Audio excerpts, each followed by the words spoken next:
Nagising na naman ako. Makatayo na nga. La la la la la la la la la la la la la la la la. Sa akong pinto. Ang init! Basket! Animation. What's up guys? So, alam niyo naman kung ano agad yung intro natin. So, tungkol to sa summer.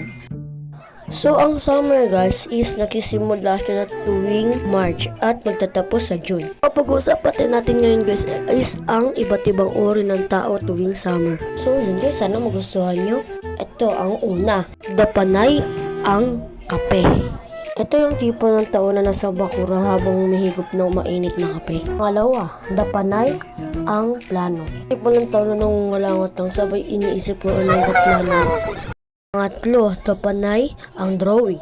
Ito po na hanggang sa panaginip na ng talaga outing nilang magtatropa. Tidig, drawing pa nila yan. Okay na to. Apat, dapanay ang ligo. Yung tipo ng tao na araw-araw na ata nakakailang ligo sa isang araw. Bumabalik-balik siya sa CR kasi sobrang init pa. Ba kung anong ginagawa niya sa CR?